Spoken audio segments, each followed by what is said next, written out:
Un, nu, varētu teikt, mūsu galvenais viesis, ko mēs jau labu laiku esam gaidījuši, esam lasījuši par viņu daudz avīzēs.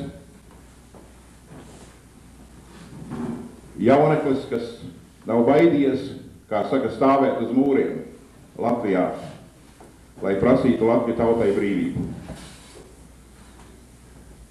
Dzimis 1966. gada 18. oktobrī, pēdējos gadus dzīvojis Rīgā. 86. gada martā padomju drošības iestādes viņu apcietināja, apvainojot pretpadomju propagandu sakarā ar viņa darbību Helsinki 86 grupā, kurā pieprasīja anulēt 39. gada 23. augustā parakstīto Molotova-Ribbentropa līgumu. Rolanda notiesāja uz 5 gadiem spaidu darbos un sekojošiem 2 gadiem izsūtījumā Mordāvijā. Viņu ieslodzīja soda nometnē Mordāvijā, Krievijā, no kuras viņu atbrīvoja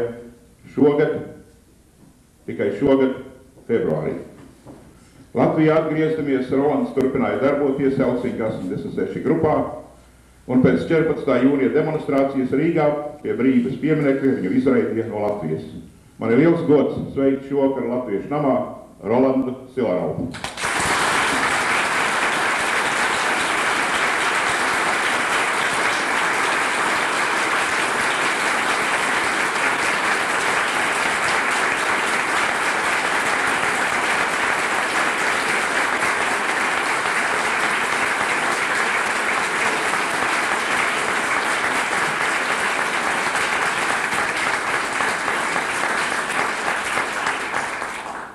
Vēl īsta piezīme, starpbrīdī mēs esam sagatavojuši petīciju, ko mēs nosūtīsim diktatoram Gorbačovam.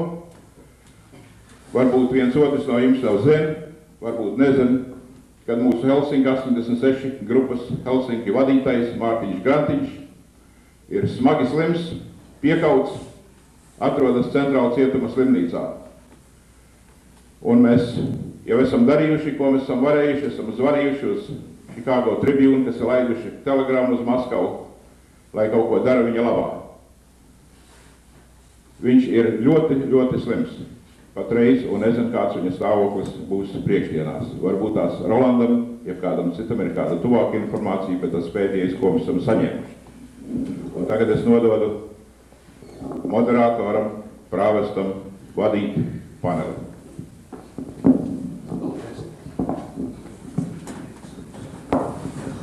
Kā jau Bergmaņkungs sacīja, šī vakara temats ir Latvijā šodien.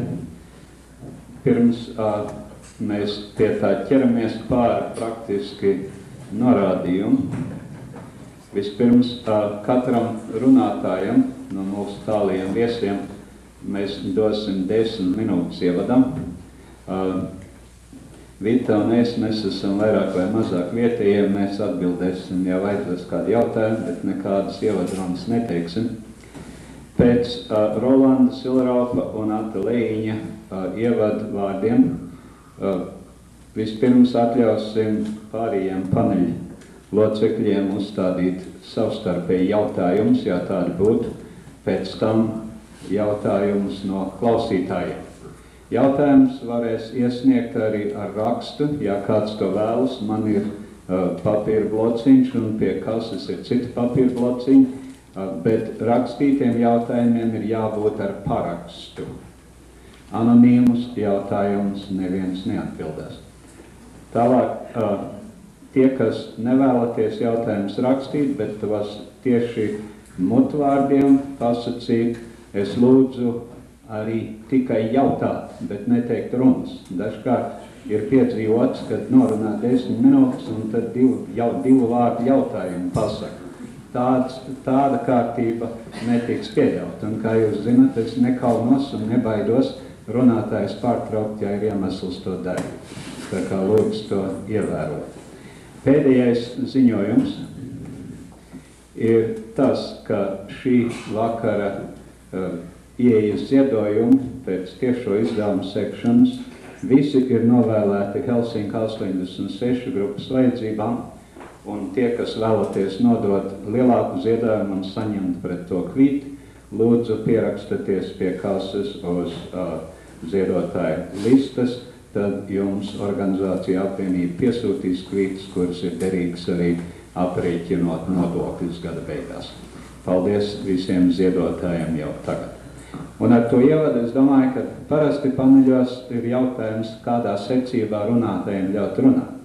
Bet visvienkāršāk ir to darīt alfabeta kārtībā, bet, lai būtu citādāk, mēs šoreiz sāksim no otra gala, no alfabeta apakšgala, un es lūdzu Silraupa kungu pirmo teikt savu atklāšanu, savus ievadvārdus. Un ņem lūdzu mikrofonu, jo citādāk nedzirdēs.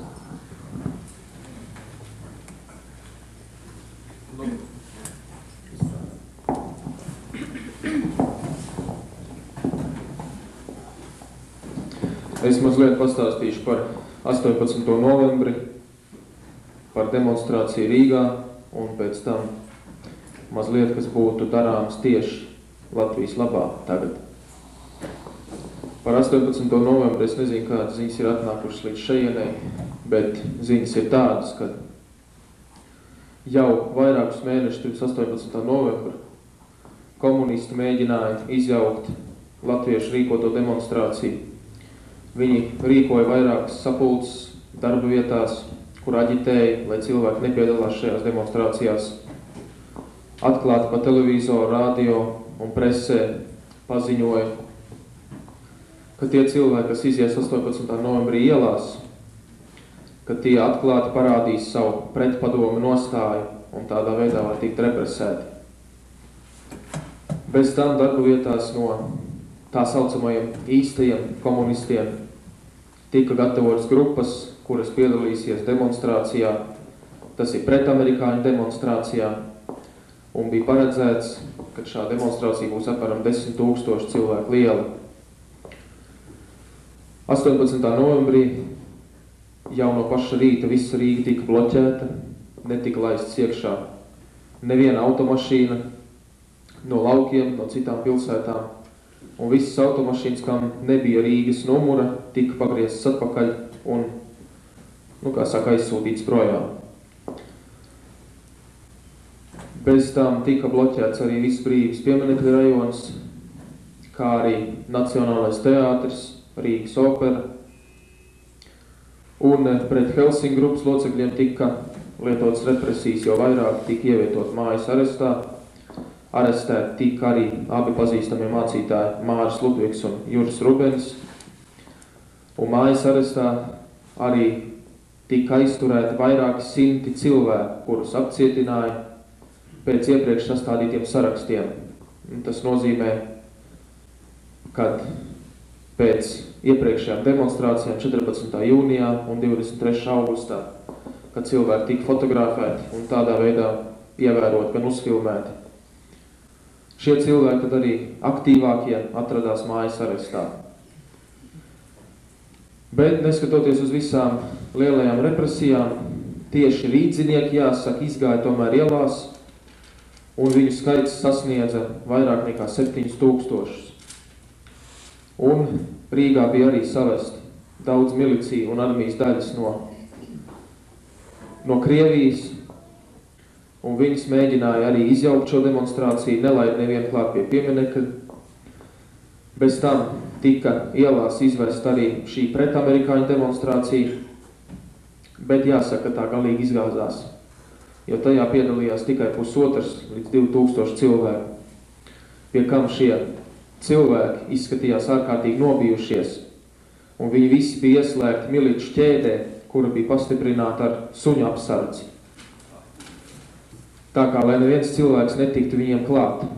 Bez tam jāsaka, latviešu tauta stāvēja šai grupiņai riņķī, un vairākas jauniešu grupas mēģināja izlausties caur ķēdē, lai izrēķinātos ar tā saucamajiem pretamerikāņu demonstrantiem, skaidrāk sakot, latviešu tautas nodevējiem. Un Rīgā iznāca vairākas sadursmes, vairāk cilvēki tika šajā dienā arestēti, un demonstrācija notika arī Liepājā, jo tur cilvēki gāja uz Ziemeļu kapiem, likt ziedus pie brīvības cīnītāja pieminekļa, kurš tur par laimi ir saglabājies, kur komunisti nav novākuši. Nu, un jāsaka, tagad arī laikam viņam nebūs vairāk iespēja to izdarīt. Liepājā notika vairākas asijainas sadursmes, vairākas sievietes tika burtiski aiz matiem vilktas pa zemi, cilvēkiem tika laustas rokas, vairāk tika arestēti, mežonīgi piekauti, un bija redzēts, ka apmēram 3 autobusi bija aizvest ar arestētajiem. Bet jāsaka, neskatoties uz šīm represijām par šo demonstrāciju, man jāsaka, tā ir ārkārtīgi liela uzvara latviešu tautai. Jo tikai tas fakts vien, ka komunisti sarīkoja pret amerikāņu demonstrāciju, kura viņiem galīgi izgāzās. Šis fakts vien liecina, cik šausmīgs bailes viņiem ir no latviešu tautas un no brīvās pasaules.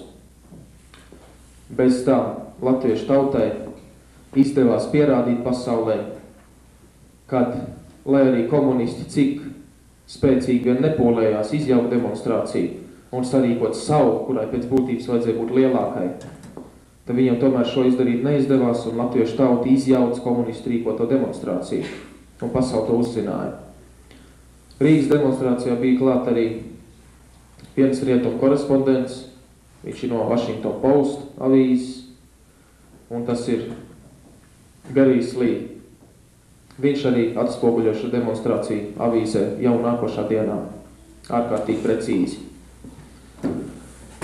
Vārdu sakot, pēc 18. novembra demonstrācijas ļoti skaidri redzams stāvoklis Latvijā, kad cilvēki ir piecēlušies kājās, viņi negrib vairāk rāpot komunistu priekšā uz vēderu, un apspiest viņus būs ārkārtīgi grūti. Tāpēc es lūdzu rietumu latviešiem dot lielāku atbalstu tieši uz Latviju. Kas attiecās uz morālo atbalstu, tad viņš netrūkst.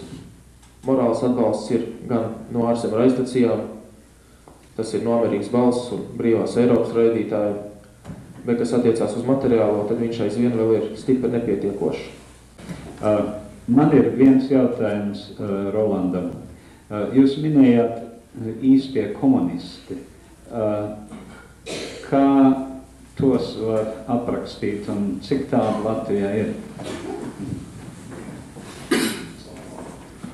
Kā tos var aprakstīt? Es domāju, ka katrai tautai ir savi nodevēji, un tie būtu, kā saka, varbūt,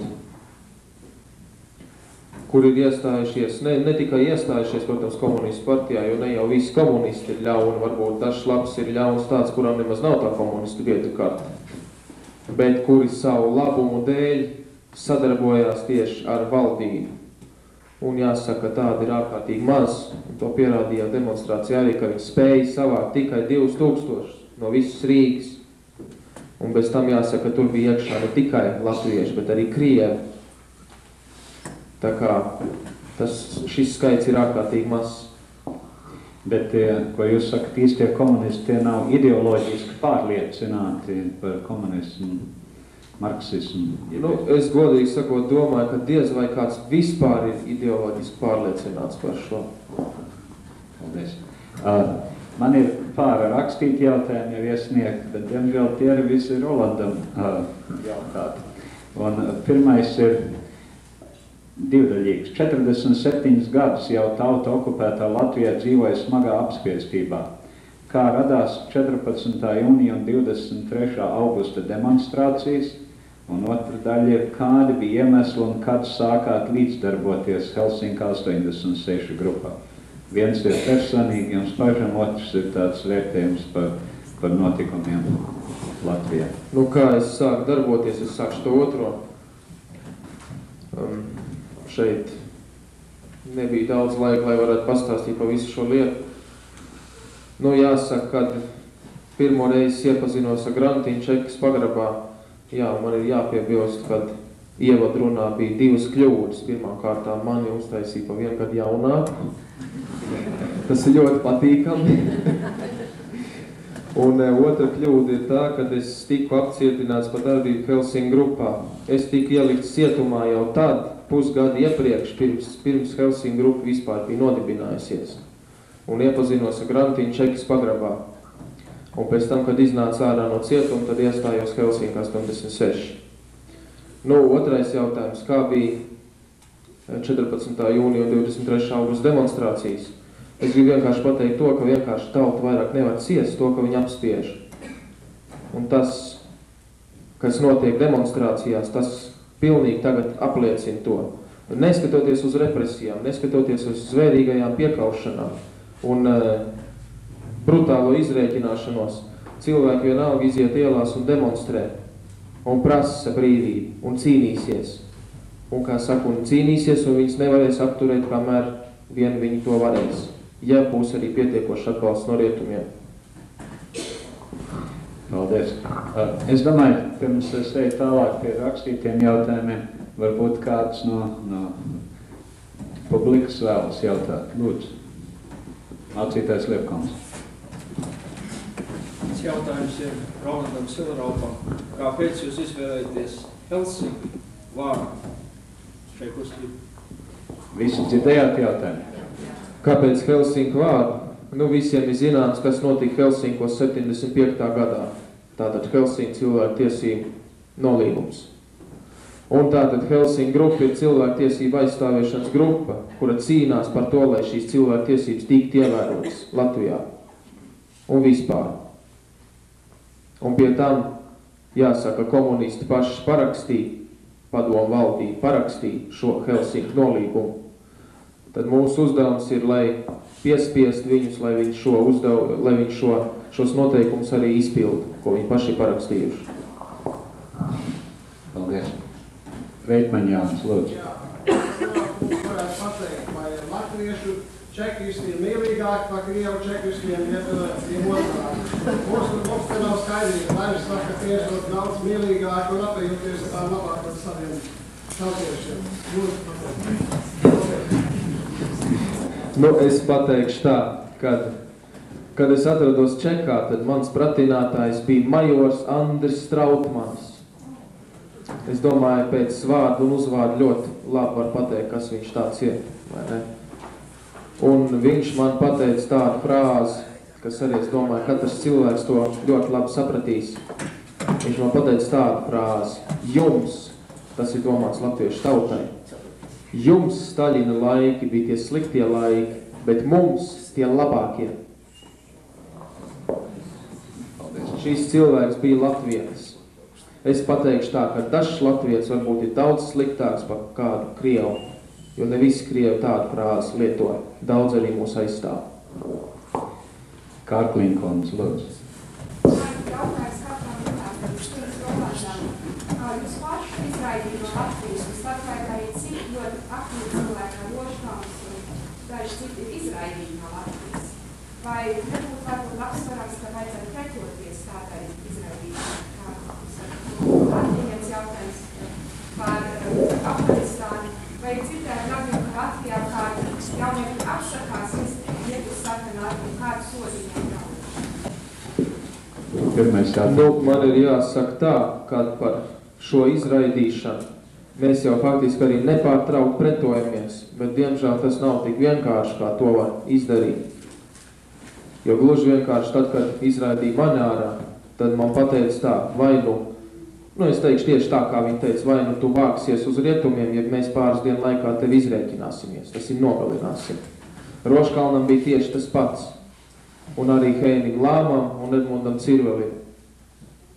Tā kā es domāju, tur vienīgais, ko mēs varējām izdarīt, tad es varēju uzstādīt prasību. Viņi man gribēja 10 dienu laikā izsiest, es pieprasīju 20, un to es arī dabūju cauri.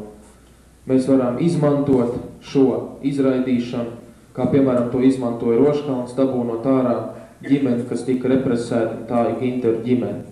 Jo Ginteru ģimene ārā negribēja laist. Jautājums, lūdzu. Lūdzu, kundze. Pajautāt jums, vai jums bija ļoti grūti dabūt atļauju demonstrēt 14. jūnijā? Kam jūs to prasījāt? Čekaici, kas saprotu. Un vai tas nebija tomēr ļoti viltīgs komunistu soļus, ka viņi jums atļāva demonstrēt, un tad jūs gājāt visi, kā saka, deklarēt visi tie vadoņi, un tagad vienu pēc otra jūs izsūtāt uz ārzemēm. Un kāds ir stāvoklis ar Balkānu? Kas attiecās uz uz viltīgu soli, tad es pateikšu tā, ka attiecībā uz 14. jūniju komunistiem nekāds viltīgs solis nebija. Viņi gluži vienkārši izgāzās. Jo, kas attiecās uz mūsu grupu, tad grupa jau bija zināma ļoti, ļoti sen. Visa, tas ir 3 grupas locekļi, Grantiņš, Bitenieks un Baris jau nodeva sev atklātībai, pilnīgai atklātībai jau pagājušajā gadā. Un pārējie cilvēki, tas ir Eva Biteniec, Edmunds Sirvels, Heinis Lāms, Ārijs Tomsons, Alfreds Zariņš, un es pats arī to izdarījām jau šī gada sākumā. Tas ir februāra vidū apmēram. Tātad visi šie cilvēki bija zināmi, un ja viņi gribēja mūs izraidīt, tad viņi jau varēja raidīt ārā līdz demonstrācijai. Bet gluži vienkārši šo atļauju neviens viņiem negāja lūgt. Šo atļauju mēs vienkārši pieprasījām. Grupa pieprasīja, nevis lūdza. Ja mēs uzskatījām pa pazemojumu lūgt padomu valdībai kaut kādu atļauju. Viņi ir rakstījuši konstitūcijā, ka cilvēki var mierīgu demonstrāciju rīkot, un viņam ir jāpilda savu konstitūciju, tāpēc mēs arī to pieprasījām darīt. Vai jūs to atļauju saņēmāt, kad? Šo atļauju mēs saņēmām, bet neskatoties uz šo atļauju, viņi lika visādi šķēršus. Tas ir ar sporta svētkiem un vairāk cilvēku iebiedēšanu, draudēšanu, kā arī vairāk cilvēku arestu. Pa Barkānu. Nu, kāds Barkānam stāvoklis? Es domāju, ka Barkāns arī drīz ieradīsies rietumos. Tik daudz. Nu, veselības stāvoklis viņam ir, jāsaka, varbūt ne sevišķi bīstams, bet katrā ziņā nelabs arī. Nu, kas attiecās uz šo tā saucamo atklātības politiku, tad jāsaka, jā, protams, savas iespējas viņai bija. Un tāpēc varbūt arī viņi 14. jūnijā tik, tas ir, nu jā, jāsaka, tik daudz nedepresēja, kaut arī bija savi gājieni. Bet galvenais, es gribētu teikt tā, ka šī glasnost jau nav no Gorbačova labas gribas. Gorbačovs vienkārši ļoti labi saprot, ka Padomu Savienība atrodas ekonomiskā krīzē. Un, kā saka, nevis tikai tādā ekonomiskā krīzē, ko var pārvarēt, bet kas neglābjami pienāk tādai valstī, kādi Padomu Savienība. Tas nozīmē, ka viņi faktiski jau stāv uz robežas. Cik gados notiks viņas sabrukums, varētu tā runāt. Tas nav zināms, varbūt paiet vēl 5, varbūt drusciņi ilgāk gadu, bet katrā ziņā tas ir tuvu. Es zinu, ko jūs gribat teikt. Jūs gribat teikt, visu laiku jau tā runāja. 40 gadus. Tad lūk, 40 gadus runāja, un beidzot viņš arī ir klāts. Jo gan derīgie izrakteņi Padomu Savienībā tiek izpumpēti, gan tehnoloģiski viņa ir vāja, un tas nozīmē, ka šāda zeme vienkārši pastāvēt nevar. Tāpēc arī Gorbačovs iet uz savu tā saucamo atklātumu un glasnost politiku, tātad demokratizāciju, bet faktiski tas ir veids, kādā veidā varētu aizmiglot rietumu valdībām acis, lai patētu, redziet, mēs taču taisam demokrātiju, tagad palīdziet mums. Un tādā veidā, lai viņš varētu, teiksim, no amerikāņiem dabūt ārā līdzekļus, palīdzību, un tādā veidā varētu noturēt savu valsts daudz ilgāk. Un ko nozīmē šī demokratizācija? Man ir jāuzsver vārds demokratizācija ar lielu ironiju. To tagad pierādīja demonstrācijas, kad šis atklātums attiecās tikai tik daudz, cik valsts var atļauties, kas viņai nekaitē. Ja cilvēki prasa tālāk tiešām to, ko Gorbačovs sola, tad rezultātā ir represijas. Tad lūk, šī ir tā atklātība un demokratizācija. Tātad nekas Latvijā nav mainījies. Un es gribu pateikt tikai to, ka tagad mums ir jāizmanto šī iespēja, un pēc iespējas vairāk ir jācīnās un jāprasa savu brīvību. Ja mēs necīnīsimies, mēs Latviju brīvu neredzēsim nekad. To pierāda vēsture.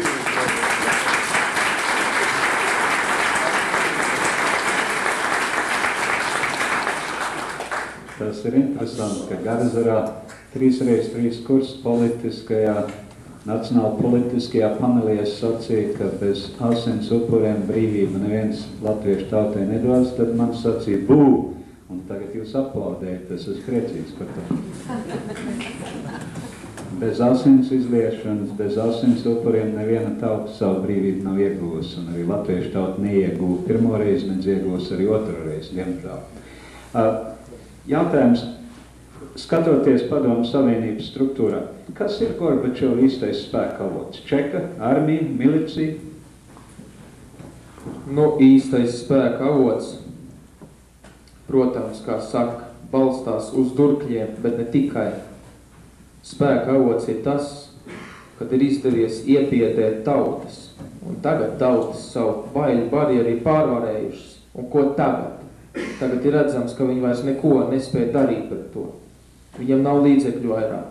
Neskatoties, lai kāda līdzekļa tiek ziedot Čekai. Arī Čeka nav visvarena, kāds šeit varbūt dažam labam ir maldīgs uzskats. Čeka ir spēcīga, bet viņi nav neuzvarama. Bet Čeka ir tomēr Gorbačova galvenais balsts, ne? Ne armija. Nu, protams, Čeka un armija, jāsaka. Pat labi. Kādas iespējas sarīdīt vienu pret otru, armiju pret Čeku? Nu, par to varētu ilgi diskutēt. Lūdzu. Berkankungs, lūdzu. Jā, es gribētu jautāt cilvēku, kā saskan, teiksim, tas, ko viņš dzīvojot, teiksim, okupētā Latvijā bija iedomājies, kā dzīve rit šeit brīvā pasaulē vai Savienotās valstīs latviešu aprindās. Ar to, ko viņš tagad pats personīgi redz, vai Vācijā būdams Minsterē, tāpat tagad Amerikā vairākās pilsētās, vai teiksim, kā varētu salīdzināt to, kas bija tā iedomāts un kāda ir īstenība, ko tagad pats Rolands Silerovs ir pieredzējis šeit un New York. Nu, es atbildēšu tā, ka varbūt es kādu arī sarūktināšu, jo es biju ļoti labi informēts Latvijā par trimdas sabiedrību un principā es sagaidīju tādu pašu skatu, kādu es viņu ieraudzīju. Un es teikšu tā, ka daudz cilvēku trimdā dara ārkārtīgi daudz. Un liels paldies viņiem par to. Bet ir arī viena daļa, kas nedara vispār neko. Man viens rakstīts jautājums, kas zināmā mērā iet roku rokā ar šo, un varbūt īstais laiks to tagad nolasīt.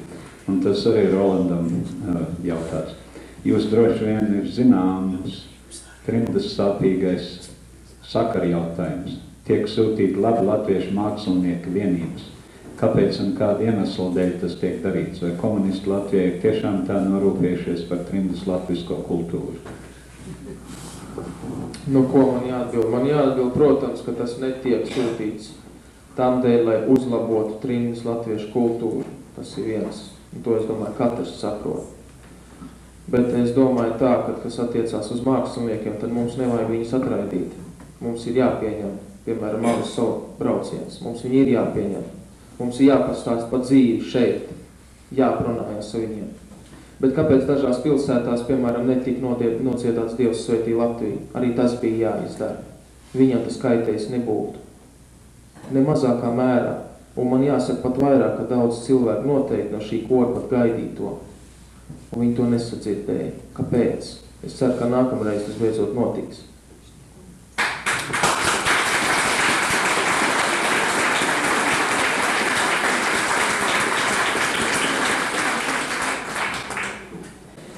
Rolandam jautājums. Kā jūs izskaidrojat to, ka esat pats tik jauns un tik patriotisks? Vai tas no ģimenes, vai bija kāds īpašs pagrieziens, kas jūs tā ietekmēja?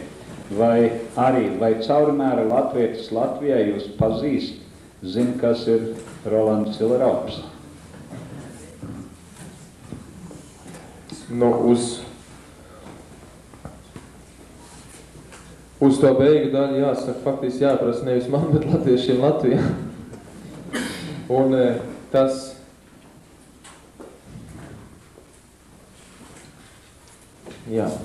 grūtākais jautājums. Un jāatbild vienmēr, kā es parasti uz viņu atbildu laikam. Citādāk es nemāku, godīgi sakot, es nekad par to neesmu domājis. Un es uzskatu vienkārši tā, ka katrs latvietis, nu vismaz tā tie man uzskata, es vienkārši nevarētu ciest, kad ar manu tautu Latvijā izrēķinās, ka tauta tiek apspiesta. Tas ir arī viss. Paldies. Rolandam jautājums. vai trimdniekiem šeit nevajadzētu būt daudz aktīvākiem, nebaidīties iet demonstrācijās un rakstīt avīzēm un politiķiem? Nu, protams, tā ir paša pirmā lieta, kas faktiski trimdniekiem jādara. Baidīties iet demonstrācijās, tam vispārībā nav nekāda pamata. No kā baidīties? Cilvēki Latvijā nebaidās iet demonstrācijās, tad pa ko vispār baidīties šeit? Tas man liekas pavisam jocīgi, kad es dzirdu tādas lietas. Jo šeit čeka nav, kas var represēt. Un nav arī tā, ka čeka represēs kādu cilvēku radiniekus Latvijā. Tikai galvenais vajag laicīgi, ja notiek šādas represijas, galvenais laicīgi vajag par šiem cilvēkiem rietumos runāt, jo no tā komunisti baidās. Un viss sliktākais ir tas, ja kāds cilvēks domā, ka šeit nevajadzētu daudz darboties, ka vajadzētu sēdēt klusu, kā saka, nekaitināt komunistus. Tas ir tieši tas, ko komunisti grib. Viņi būs šausmīgi priecīgi, ja viņi dzirdēs, ka trījums latvieši nekā nedara, kas sēž klusu. Tā kā lūdzu, pēc iespējas vairāk, gan demonstrācijas, gan rakstīt vēstules, gan valdības locekļiem, gan avīzēm, gan arī cilvēkiem uz Latviju, īpaši ieslodzītajiem. Un galvenais, arī turistiem. Es minēšu nepatīkamo piemēru. Pēc 14. jūnija demonstrācijas grupa turisti izbrauc ārā, kas bija redzējuši šo demonstrāciju, un kad viņus jau brīvā pasaulē mēģināja nointervēt, lai viņi pastāst par 14. jūnija demonstrāciju, viņi bija klusējuši. Nav nekāda attaisnojuma šiem cilvēkiem. Nekāda. Un visiem pāriem rietumu latviešiem viņi jau vajag prasīt, kāpēc viņi tā darīja. Jo viņi pakļāva briesmām tos 5000, kas demonstrē pie pieminekļa. Un viņiem nekādas briesmas no runāšanas nedraudēja. Dažs aizbildinājās, ka viņš nedabūs vīzu atpakaļ uz Latviju. Tādiem cilvēkiem man jāuzprasa, kāpēc viņi vispār brauc uz Latviju, ja viņi negrib palīdzēt Latvijai. Cits jautājums pacēlās, kad viņu radiem var kaitēt. Mūsu laikos radiem var būt pavisam mazas nepatikšanas darbā, varbūt par to, ja kāds rietumu radinieks kaut ko pa daudz runā, bet arī, ja pa to laikus paziņo rietumos un pamatīgi tracis sacē, tad šis radinieks Latvijā arī netiks represēts, jo komunisti šausmīgi baidās no tā, kas notiek rietumos. Šausmīgi. Lūdzu. Es varu tikai apstiprināt, ko Rolands teica, jo es biju tieši Zviedrijā tad, kad tā grupa ieradās Helsinkos, un mēs zaudējām. Mēs bijām nokārtojuši tā, ka Zviedrijas otrās programmas televīzijas grupa aizbrauc uz Helsinkiem viņas intervēt. Un tikko mēs galīgi neizgāzamies, jo cilvēki vienkārši negribēja dot intervijas. Viena dāma deva, bet viņi gribēja maisu uz galvas, lai viņi neredz. Un Zviedri par to vienkārši smējās. Jo tā ir vienkārši nav jau Staļina laiki vairāk. Jūs taču paši redziet, kad nav jau vairs Staļina laiki mainās. Un es esmu strādājis politikā, un nezinu, cik gadus tagad, man jau daudz ir. Un man rāda nav no tā cietuši. Es vairs nedrīkst Latvijā braukt, bet man rāda nav no tā cietuši. Šodien ir cita laika Latvijā.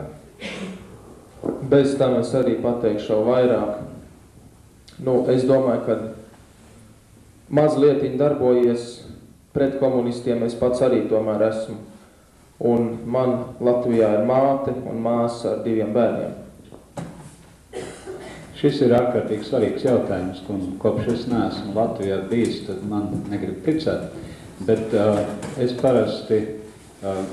sacīšu, ko es parasti cilvēkiem mēģinu stāstīt un lūdzu reaģēt, vai man ir patiesība vai nav.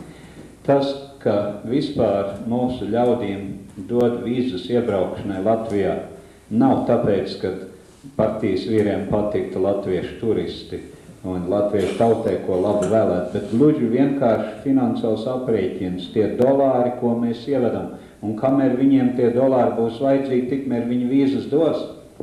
Tieši tam es visvairāk arī piekrītu. Tas ir tas, kāpēc ļaut šiem turistiem braukt iekšā Latvijā. Un dažam labam turistam, kam noņem nost vīzu, jāsaka, ka man pazīstam cilvēki no rietumiem, kas darījuši daudz vairāk nekā dažs labs. Un jāsaka, ka viņi vēl šodien brauc iekšā, bet tas otrs, kas nav darījis nekā, netiek iekšā. Tā kā es pasaku tādu lietu, kad dažiem cilvēkiem vīzi tiek noņemta tikai tāpēc, lai pārējos iebiedētu, kad viņi arī netiks iekšā Latvijā, ja kaut ko darīs. Lai faktiski tas ir paņemts cilvēks no malas. Viens. Lai iebiedētu pārējos. Bez tam es gribētu pateikt, ja necīnīsies, tad var gadīties, ka mēs atkal tiksim tādā veidā terorizēti. Jo ne jau komunisti ir palikuši labi, bet viņi vienkārši ir piespiesti to darīt. Jo viņi nav tik spēcīgi, ka viņi var izrēķināties ar cilvēkiem. Paldies. Viens rakstīts jautājums ar 3 daļām, un es jautāšu pa vienam, tad būs vieglāk. Kādā veidā tika izziņots jūnija un augusta demonstrācijas Latvijā? Roland, tas jums. Kādā veidā tika izziņots? Viens veids bija tāds, es arī šo vienu veidu tikai pateikšu. Bija arī citi veidi, par tiem es neko neteikšu.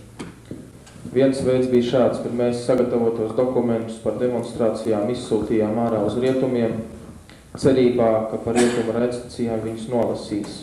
Tā arī notika. Amerikas Balss un Brīvā Eiropa šos dokumentus nolasīja. Bet, te man ir jāpasaka, kad ne jau kā dažs labs rietumu žurnālists, cik es varēju saprast, parādījās avīzēs tāda rakstīt, kā esot rietumu raidstacijas aicinājušas uz demonstrācijām Rīgā. Nekad neviena rietumu raidstacija nav aicinājusi uz demonstrācijām. Helsinku grupa aicināja, un viņi izsūtīja uz rietumiem dokumentu, kuru rietumu raidstacijas tikai nolasīja. Un šīs raidstacijas tad arī dzirdēja vairāk cilvēku, un tūlīt pat atsaucās uz šo dokumentu. Tā kā aicinājām mēs, nevis rietumu raidstacijas. Paldies. Otra daļa tam jautājumu. Cik daudz biedru ir Helsinki 86 grupā? Šeit jau arī faktiski, man jāsaka, visi zina, ka oficiāli ir 12 cilvēku, bet tas ir oficiāli. Pagrīdē ir daudz vairāk. Cik? Es atkal neteikšu. Kāds ir latviešu tautas atbalsts dzimtenē Helsinki 86 grupai? Pēdējā daļa tam jautājumu. Kāds ir atbalsts? Es domāju, ka tas katram tagad ir acīm redzams. Ar kādām demonstrācijām mūs atbalsta. Cik liels viņš ir. Viss tautas atbalsts tagad ir. Lūdzu. Uģi.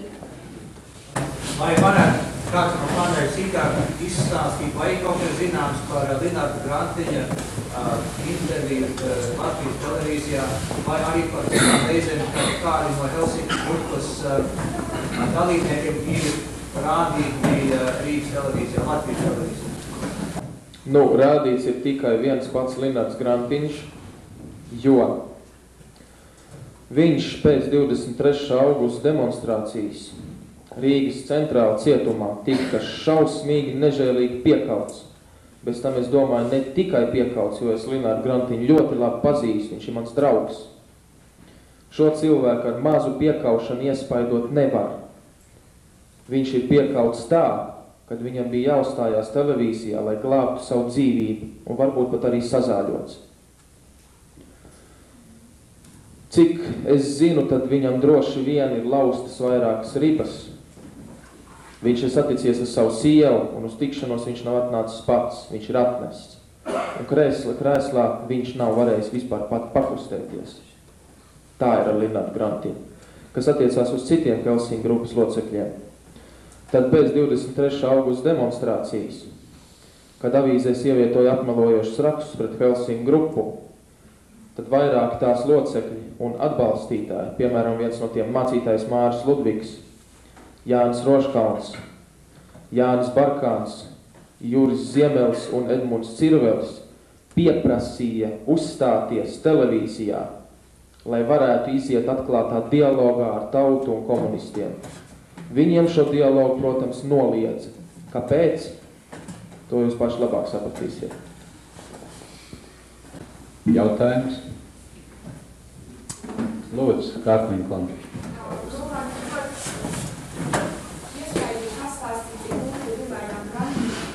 Mēs arī esam dzirdējuši, ka ir gadījumi cilvēki un soļu nometnes cietumiem tiek ārā. Vai nebūtu tagad laiks tieši viss spēks vērst pret to, lai Linardu Grantiņu dabūt ārā un kas būtu Faktiski man ir jāatbild, ka to jau sen vajadzēja darīt. Tad, kad viņu arestēja, jau tad. Ja tagad redzi panāca tas, kā saka, kad nebija pietiekoši liels iespējas, tad viņš sāk cietumā represēt. Rezultātā viņš var gadīties, ka pat neizdzīvos, lai gan viņam jāiznāk ārā pavisam drīz, jau 9. decembrī. Kas ir jādara? Protams, ārkārtīgi efektīgas ir demonstrācijas tieši pie padomu vēstniecībām, tieši tāpēc, ka viņas tur ir aizliegtas. Kā nesen to izdarīja 2 jauni puiši, un man jāsaka, tas bija varonīgs gājiens no viņiem, un tas ir Valdis Rozentāls un Jānis Šulcs, kur viņi iecementējās cementu klučos un viņus aizveda smago mašīnu un izlādē pie vēstniecības ārā. Tas bija lielisks gājiens. Un faktiski, ja vairāk trījus latvieši, es nedomāju tādā pašā veidā demonstrē, neprasa, lai mēcē kājas cementā. Bet, ja tiktu demonstrēts, tas būtu ārkārtīgi liels iespējas. Pēc tam arī vairāk rakstīt vēstules valdības pārstāvjiem, presē, cik tik vien var, jo bez atbalsta tiešām Linardamies pavisam grūti. Kā tas vienmēr ir noticis ar tiem cilvēkiem, kuriem rietumos nav pietiekošs atbalsts. Ja rietumos neatbalsta cilvēku, tad viņš savienībā var ātri aiziet bojā, ātri. Ja viņam šis atbalsts ir, tad komunisti baidās viņam ķerties klāt. Paldies. Birkenkungs, lūdzu. Man ir, gribētu teikt, savā ziņā tāds delikāts jautājums ir, un es jau nesagaidu, ka te minētu kāds vārdus. Bet, kā Rolands Silerovs teikt, mums Latvijā ir cilvēki, kurus var uzskatīt par tautas nodevējiem, kas pakalpo čekaju un komunistu varai. Es gribētu jautāt, vai arī šeit, brīvā pasaulē, ir starp mums cilvēki, kas pakalpo čekaju komunistiem, kas piespēlē ziņas, un kas ir informāti, kas informē. Es domāju, vai tāds vispār ir, brīvā pasaulē. Es nezinu, kurš tā jautājumu var atbildēt, varbūt Vitai Tēraudē jādod, lai atbild. Es pateikšu tikai tā, un kā jūs to domājat? Aizdomas ir, bet mēs jau nevaram pateikt, kurš var būt tas cilvēks visnevainīgākais mūsu vidū ir, kas to dara savā slepenībā. Bet vienmēr mums latviešos ir bijuši tādi cilvēki, kas kaut kā pakalpo ienaidiem. Vai jūs domājat, ka Amerikā drošības dienas nemaz nestrādā? Mums ir grūti spriest, par cik viņi ir informēti un kāds represīvs ir izvietot pret tiem cilvēkiem, kas mums notiek. Tur jau kaut ko pasaka. No šeit, no savienības atšķirās ar to, ka te neizlieto represijas uzreiz pret cilvēkiem, un tas nav jādara, šeit ir brīvs zeme. Bet gan jau arī šie cilvēki sarakstos. Sarakstos viņi ir.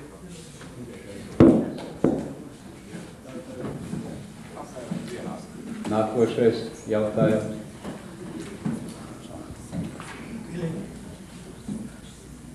Labi, man ir teksts no petīcijas, kuru visi ir aicināti parakstīt. Lūdzu, ieklausieties, lai jūs zināt, ko mēs aicinām parakstīt. Un tā ir adresēta the Honorable Paul Simon, U.S. Senate, Washington, D.C. Whereas Linards Grantiņš, one of the founders of the Helsinki 86 group in Soviet-occupied Latvia, has been illegally arrested, imprisoned, and is being subjected to physical and psychological torture by the KGB for freely expressing his views in favor of legally re-establishing the self-determination of the Latvian people.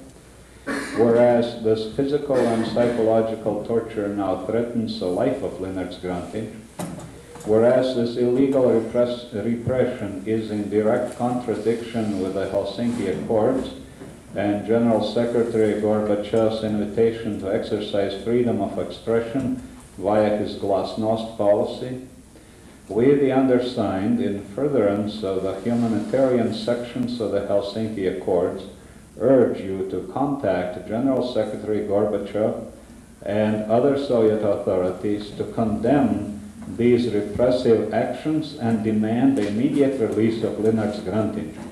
We further urge you to condemn the repressive measures directed against the Latvian Helsinki 86 group and other Latvians in Soviet-occupied Latvia who exhibit their support for the Helsinki 86 group. Es domāju, ka tādu rezolūciju mēs tiešām visi varam ar tīru sirdsapziņu parakstīt. Un es aicinu visus arī šovakar to izdarīt. Ir vēl kādi jautājumi? Lūdzu, Lepkonkungs. Par Helsinku grupas darbību es jautāju jau sākumā, bet man ir cits nolūks, vai zināms ir tas Helsinku grupai, ka šim nolīgumam ir arī otra puse, ka tā garantē Hitlera Staļina pakta robežu Padomu Savienībā. Es domāju, ka tā otra puse, kas garantē robežas, nekur faktiski nav arī pacelta. Un kāda ir šī puse? Šo jautājumu pat nepaceļ komunisti, jo man liekas, ka pēc Helsinku nolīguma katra valsts miera ceļā var arī mainīt savus robežas. Un Amerika nekad nevar teikt, ka Amerika būtu ar šo nolīgumu atzinusi Baltijas valstu iekļaušanu Padomu Savienībā.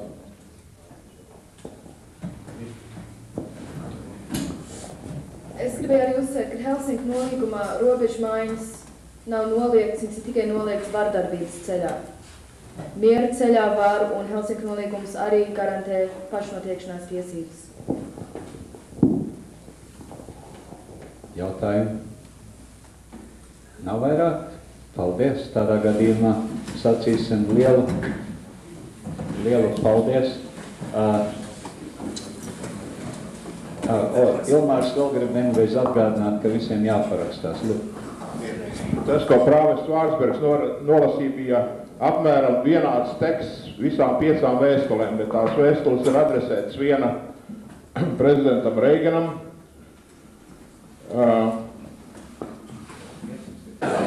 Vēstules ir adresētas Ilinojas senatoram Paulam Saimenam, Senāta mazākuma partijas republikāņu vadītājam Robertam Dolam, prezidentam Reiganam un Senāta ārlietu komisijas priekšsēdim arī minoritātes pārstāvim Jesse Helms. Tā kā lūdzu parakstiet šīs vēstules visi, lai mums būtu lielāks skaits parakstītāju, un arī jauniešu kongresā ir parakstījuši līdzīgas vēstules un petīcijas.